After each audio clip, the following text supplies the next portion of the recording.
I am Dr. Caitlin Painchaud, and we are going to discuss our workstation ergonomics and stretching from home or the office. To tell you a little bit about Aligned Modern Health, that's where we are presenting from.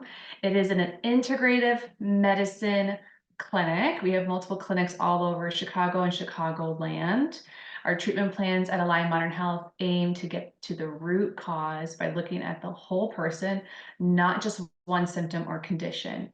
And we have multiple types of providers that all can facilitate you getting better and feeling better. We have chiropractic physicians, including myself, where we focus on musculoskeletal pain, injury. We can treat all types of like issues and complaints. Very often do we treat like vertebral disc issues or just work on athletic performance. We have acupuncture, where the root is like Chinese medicine. They provide needling, dry needling, cupping, gua sha, so many things that they can treat as well. And we have a functional medicine and clinical nutrition team, where I say they work on things from the inside out, where the chiropractors work on from the outside in. And so they're going to look at how is everything functioning internally, if they need to do blood work or any studies, and using supplementation, more of a holistic approach. And we also have our clinical massage team, which they really do such a fantastic job working through a lot of those like muscle aches and pains. To tell you a little bit more about me, I am Dr. Caitlin Painchaud. I am a chiropractic physician. I am a sports specialist. I am a certified chiropractic sports physician. I am also a McKenzie technique provider. I'm like one of like 250 in the US.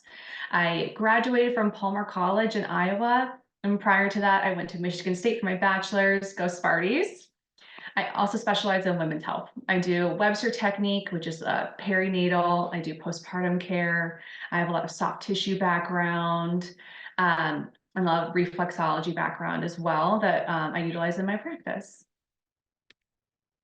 Okay, let's get into it. Starting with, what is ergonomics? What is it?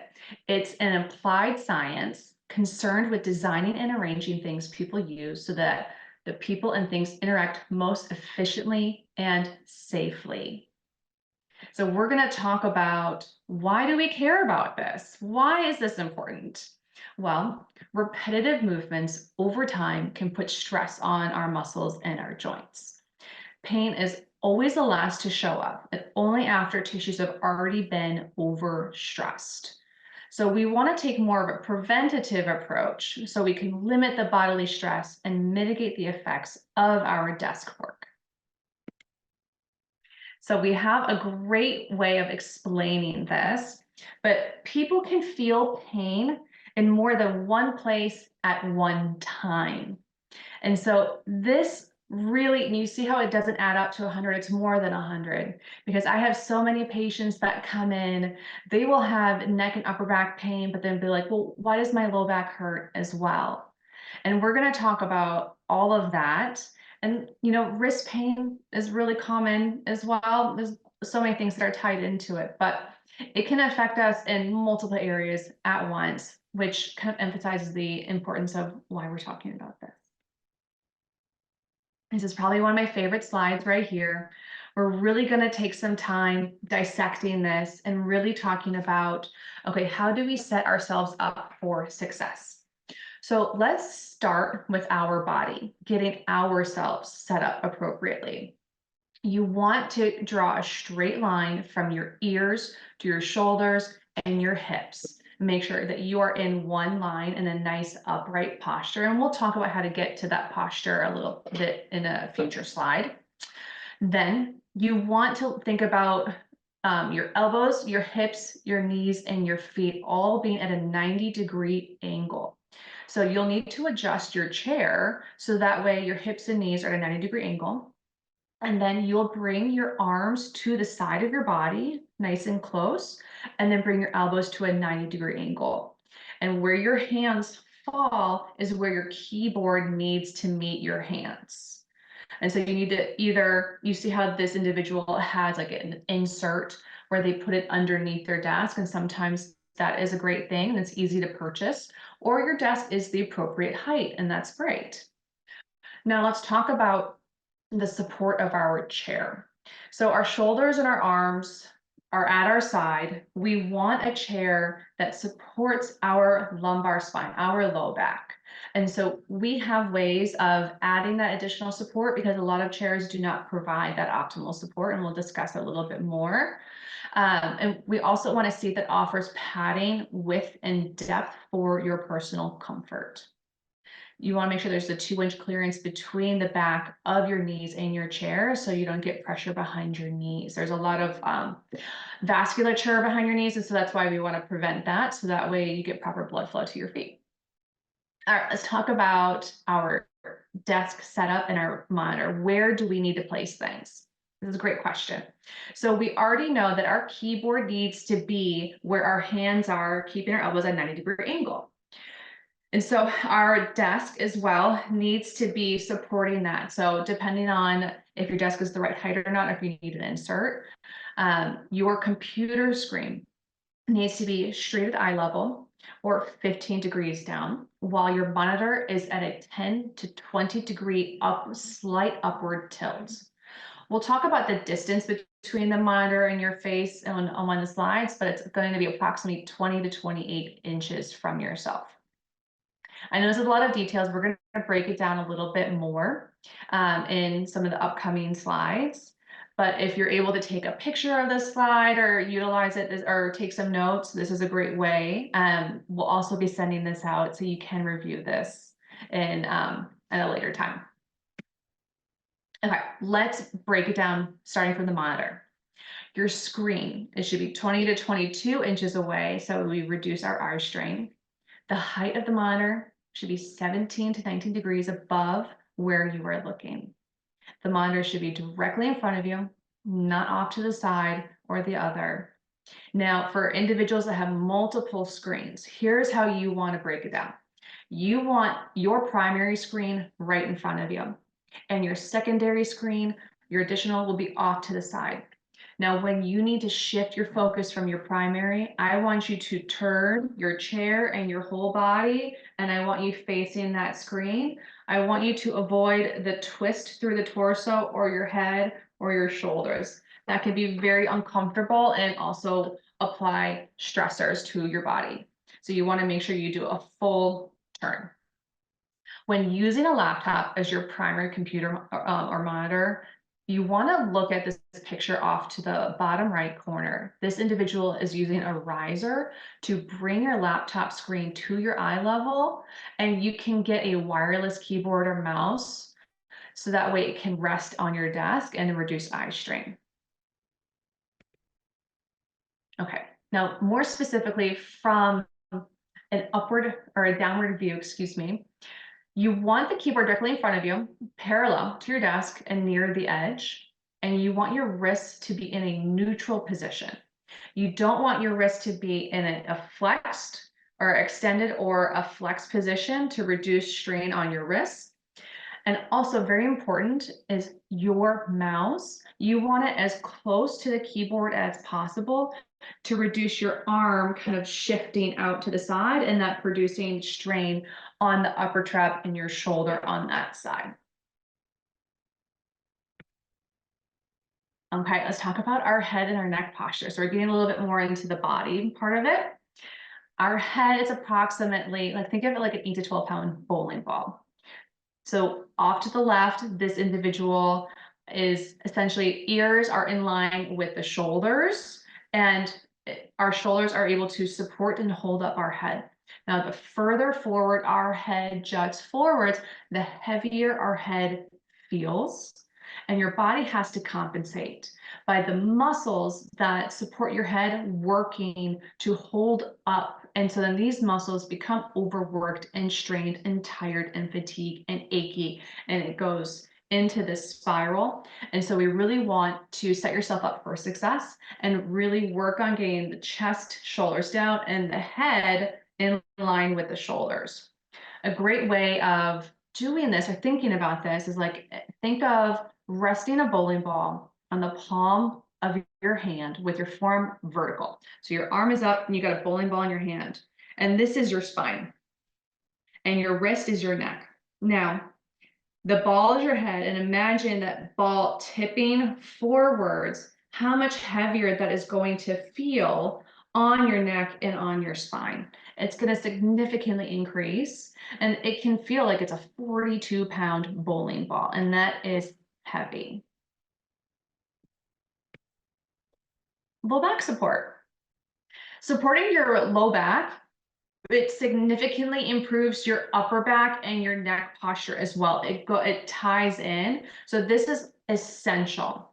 So you want lumbar support should be placed right above your belt line, and you want to have your hips touching the back of your chair, and then you'll lean back just enough so your ears are in line with your shoulders.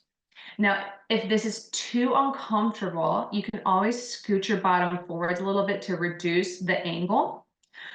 We have Mackenzie rolls at all of our clinics that everyone is welcome to purchase. We use this to support our desk workers or individuals that have to sit for prolonged periods. It is designed by physical therapists and engineers essentially to support and match the natural curvature of our lumbar spine. So there is a reason for the size and the shape of it, and that's why we use this. It is fantastic to use around. To give you an example, LeBron James, there are pictures of him wearing this strapped around his waist and walking around with it. So every time he sat down, he had proper lumbar support. Now, most people just use the strap around their chair, and that's a little bit more reasonable. But he, wasn't scared of a fashion statement. Okay, now standing desks are far more accessible these days, and it's a wonderful option. We want to talk about, okay, well, how do the ergonomics, adjust for standing? There's a lot of similarities. Again, your arms at a 90-degree angle, and your wrists are still in a neutral position, and your computer monitor is at eye level directly in front of you, screen at a 20-degree tilt, still 20 to 28 inches from your eyes. Now you want to keep your knees slightly bent. You can shift your weight side to side, and really need to wear supportive shoes, avoid the high heels. Now, what I really like is to use those anti-fatigue mats that you'll see, like a lot of like Trader Joe, workers, if they're checkout workers, they often, because they're standing on their feet, they have those nice cushion mats that they stand on that reduces a lot of stress and pressure, easily accessible online. You could purchase something, and that could be really helpful. And remember to take a load off throughout the day by taking time to sit or perch on a stool. Standing for a long period of time is still some postural stress as well. Okay.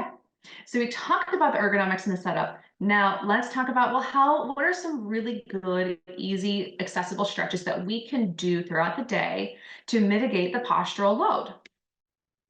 Let's start with one of my favorites, diaphragmatic breathing. Diaphragmatic breathing is essential. It's fantastic for, one, relaxing our body, reducing our stress, but also by breathing from our belly, we're no longer doing what we call paradoxical breathing. That's where we breathe from our chest and we breathe from our accessory breathing muscles, which is our upper traps, our levators, our scalenes. And that's also part of why we get so fatigued through here, is these muscles are not meant to do all of that work when it comes to our breathing. It's our diaphragm. So we want to take time to be intentional and to reactivate and engage our diaphragm. And essentially it'll reset it. It has a direct physiological response of reducing stress. So it helps on so many ways, as well as being a primary precursor for properly activating our core and providing us with stability. Okay. So here's how I want everyone to, kind of get in a comfortable, sitting or standing position. Let's do this together. Place one hand on your chest and one hand on your low belly. I want this hand on your chest to essentially make sure that we're not getting a lot of movement in our chest. I want you to breathe into the hand over your belly, like you are breathing down, because that is what our diaphragm does. Our diaphragm contracts downward. It is directly underneath our lungs. So when it contracts down, it allows our lungs to open and fill with air. And so like our belly, when the diaphragm and our pelvic floor is here, our diaphragm drops down. What happens to a balloon? It gets squished. And when a balloon gets squished, it expands outward in a 360 cylinder. So you should feel your belly expand. So you want to make sure you completely relax your stomach. One hand on your belly, and let's do 3 deep breaths. Close your eyes, and then just inhale through your nose. And exhale through your nose. And you should feel the belly rise and fall.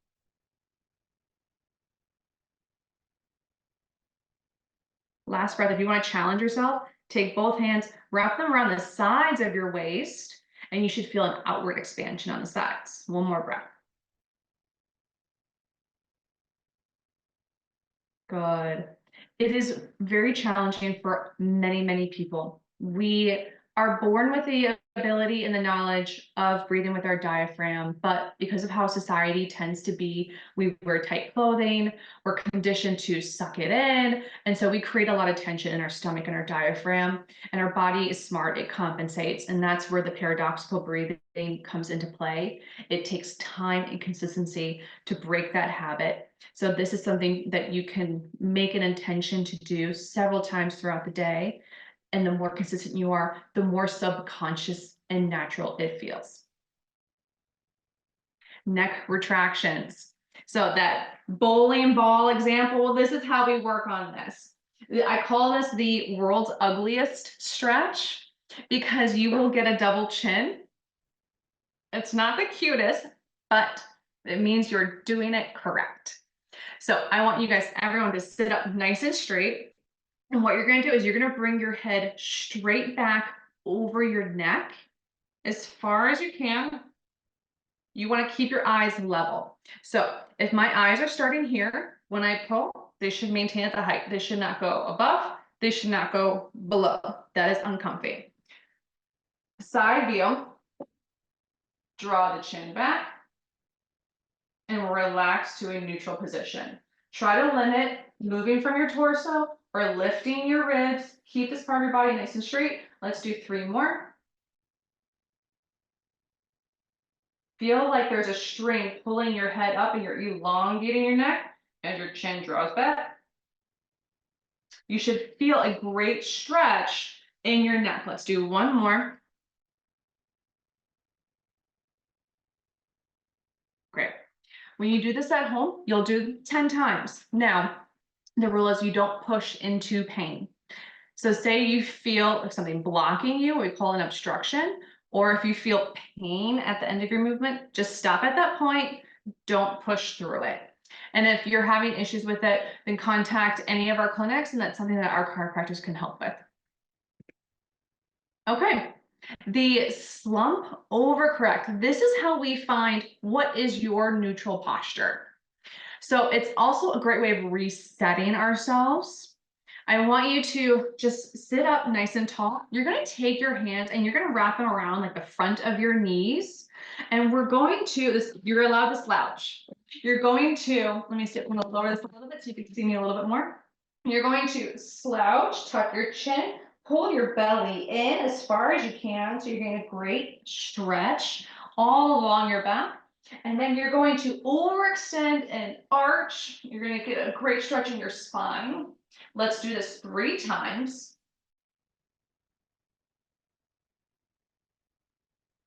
Really taking your time, feeling your end range. Now on this last one here, I'm arching and then I'm just going to reset to my middle.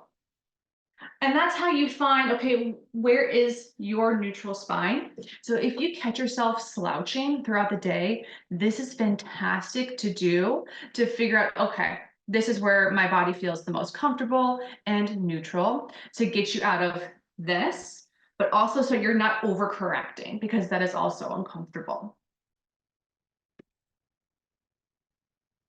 All right, now we really want to take care of our low back. When we're sitting, it's a lot of load. We call it flexion loading because flexion's bending forwards. It puts a lot of pressure on our joints and our discs and our lumbar spine. So We want to essentially mitigate those repetitive stressors by going in the opposite direction mechanically. So we go into extension, bend backwards, bending. So it really helps if you've been sitting all day. How are you going to do this? You're going to stand with your feet very wide apart, almost like you're doing a sumo squat. You're going to place your hands on your low back, supporting yourself, just like in this picture here. And I want you to push your hips forwards, allowing your back to arch and bend over your hands. Don't worry so much about your head. I wouldn't let your head fall back. I would try to keep your head kind of chin tucked a little bit, so that way you're not throwing your head back too far. Some people might get a little dizzy if you do that too quickly. Once you go to your end range, you're going to pause for 1 second, and then you return back to neutral. So you're going to apply pressure and take the pressure off. So feel free to go ahead and stand and do this exercise. Let's do 3 reps where I'll go ahead and do it with you. From a side view, my stance is wide, my hands on my low back. I'm going to bend backwards as far as I can. I'm going to show off a little bit. And come back. Great. Let's do 2 more. My hips go forwards. I bend over my hands. Good. And last one.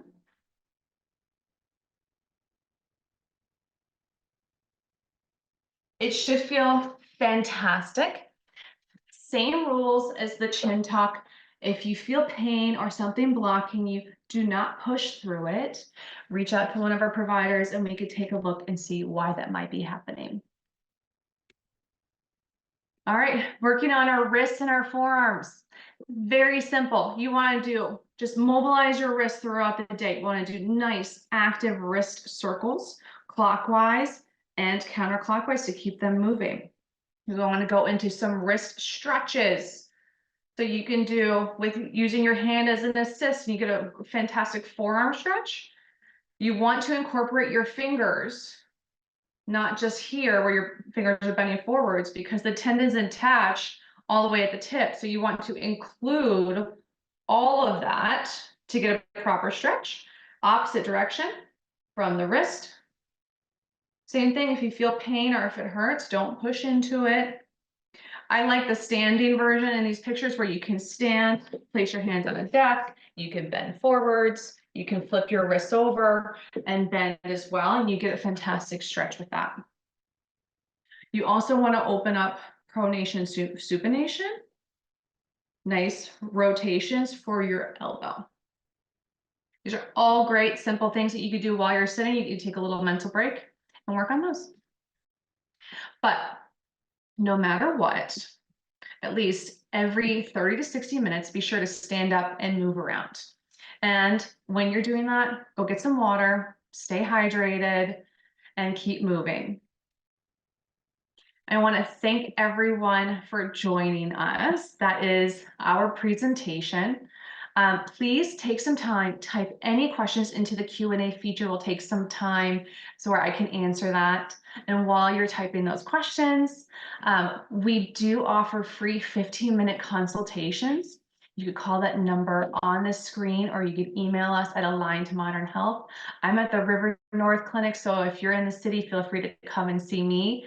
We accept most insurance. We accept Blue Cross Blue Shield, Aetna, the VA, United Healthcare, acupuncture accepts Cigna, Medicare. We all accept Medicare as well. And we also have fantastic self-pay rates for individuals that may not have insurance coverage, or for out of network as well. Okay. So I have a great question. Should a desk chair recline at all or be fixed or immobile? That is a great question. I think when you're sitting, I would try to keep it at that nice angle. So you're at more of a 90-degree bend. Now, if you're reclining, your head is going to go into this position here. So my chair, this one reclines. So here's what happens. Boom. and then we're here. So we got that bowling ball effect. So it's not the best for you mechanically. Um, so I would say, why don't you fix it and keep it at that angle so you feel supported as much as possible. Same question as above. I would love to have copies of slides. Absolutely. We will send out this presentation of the whole recording. So you'll be able to access these after the presentation is done.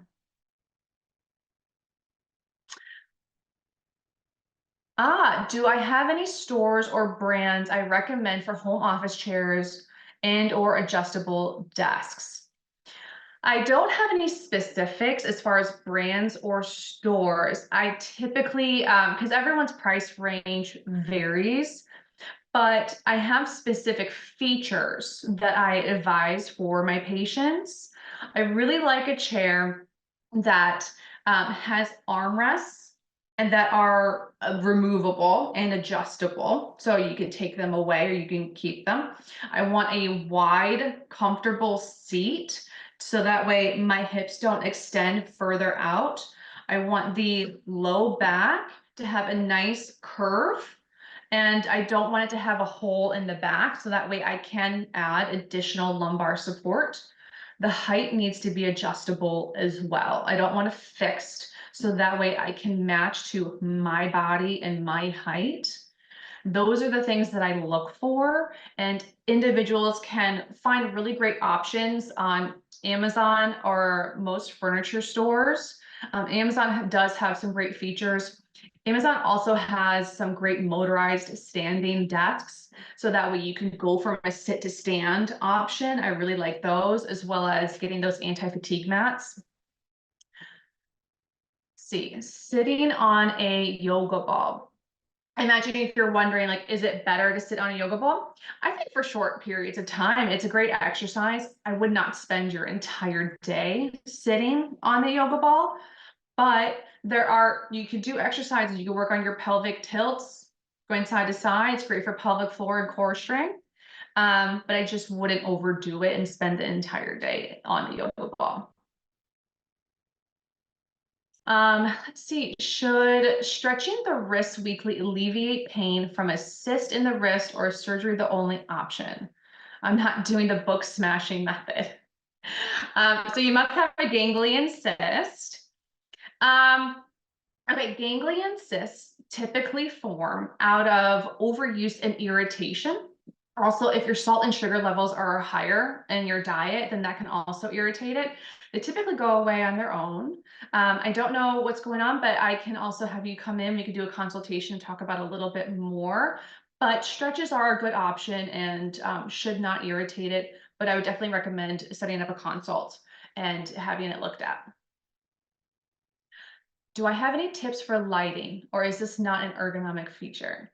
So if you're presenting, I believe if you're focused on lighting, it's not an ergonomic feature. I have a ring light, and I have it right in front of me, in front of my computer screen, but it does not affect my ergonomics.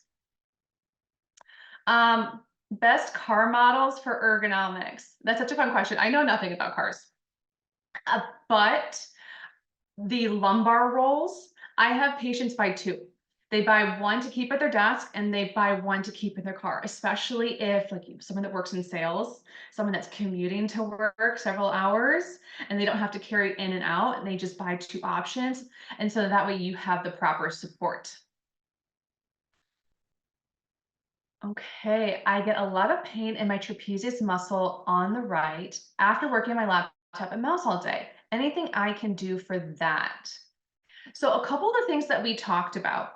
Now, to really be able to answer this question, I have to do a full exam. But a couple simple things that are really common. I'm imagining you're right-handed and your mouse is on the right. So you want to make sure that the things that we talked about is that your arm is not reaching out in front of you. You want to make sure that elbow and arm is against your side. You got that 90-degree bend, and your mouse and your keyboard are close to you and you're in a neutral position. Now, if you get overworked through here, we can also go into those chin tucks because that reduces the stress on our trap muscles as well as that belly breathing. I would say try those things. If they don't work or if they worsen your symptoms, stop and then come in. Let's get you looked at and see if there's anything else that could potentially be causing your symptoms. Ergonomics technically does include the lighting, sounds, etc. in your work environment. You do want to ensure you have proper lighting to reduce eye strain and fatigue. Oh, I understand what you were asking. I thought you meant like additional like ring lighting. Yes, absolutely, Shelby. You are 100% correct. You do need proper lighting to reduce eye strain and fatigue. 100%. Thank you for that. I misunderstood the initial question. Now, if you get sciatic pain or like hip glute pain going down your leg from sitting, some of the things that we talked about, some of the stretches for your low back and providing proper lumbar support typically mitigates those stressors, and taking breaks and moving around. And so you can try those, actually like exercises that we talked about, because we do our nerves that run down the back of our legs, they come out from our lumbar spine down into our glutes and down the back of the legs. And we get tingling, numbness, pins and needles. Um, Sciatic pain specifically could be from a tight piriformis muscle. A proper examination would differentiate the origin of the irritation of the nerve. If it is truly a nerve that is irritated, I would say set up a consultation and then you can get it looked at and see, okay, what is causing that? And then what will be the best options for you? But setting yourself up, proper ergonomics is always a great option and most likely will mitigate some of those irritations. I have tendonitis. Do you have exercises for this? Michelle, do you mean that you have elbow tendonitis? Um, there are lots of things that you can do for the tendonitis. It really depends on the specific muscles. So without understanding the location and the causation, um, it's hard to say what specific ones. And depending on how much inflammation and irritation is going on, it depends on the protocol on if we need to start with reducing the pain inflammation or if we need to start like gentle strengthening. So I would suggest setting up a consultation and then you can get better suggestions from there. Do you have any suggestions for alleviating mid-back pain at work? Yes. Megan, great question. Mid-back pain is huge. I like the slouch overcorrect, but you can add to it. It's called a posture break or a Brugger's posture break. You want to open up your chest, arch, bring your head back,